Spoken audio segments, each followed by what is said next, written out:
The Habsburgs are a royal family in Europe who ruled for centuries, especially in Hungary. And they have a beautiful tradition when one of the monarchs dies. The body of the monarch is taken to a Franciscan friary, and there's a herald in front of the body who knocks on the door, and a friar opens the door, and the herald says, "This is Otto von whoever, King of Hungary," lists a bunch of titles.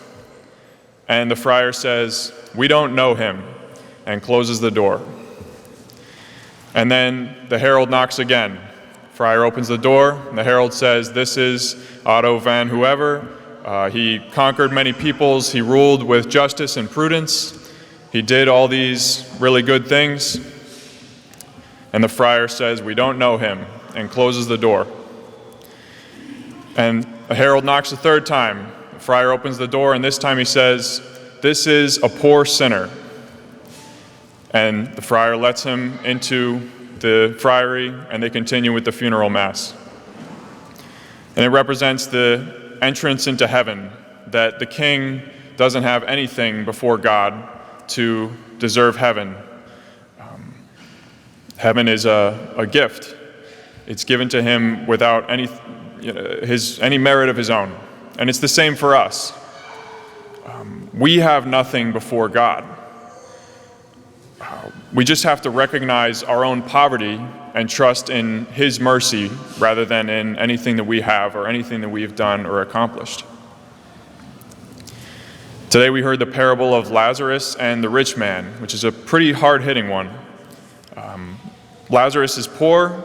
He is lying on the doorstep of the rich man, so that the rich man has to step over him every day, or at least step right past him, but he doesn't do anything to help him out.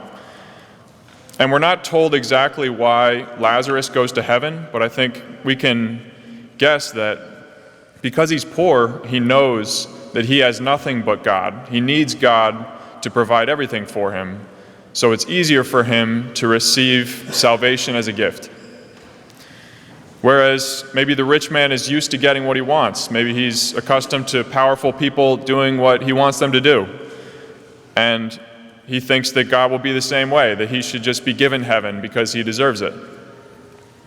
So he doesn't recognize his own poverty before God. And for that reason, he sees no reason to serve God by helping Lazarus. We also have nothing before God.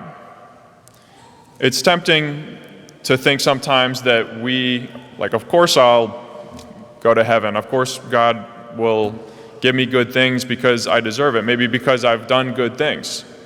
But even the ability to do good things is from him. We need his grace for that.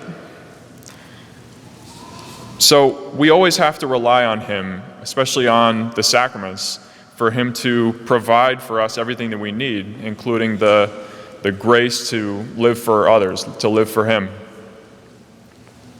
Because if we turn away from him, either out of fear or just selfishness, that's what really causes us the most suffering in this life and in the next. But thankfully today, Jesus gives us everything that we need to live a life of holiness. He gives us himself in the Eucharist, the antidote to death and to our selfishness. So whenever we appear before God, either at the Mass or at the final judgment, may we say, with confidence in the mercy of God, "Have mercy on me, a poor sinner."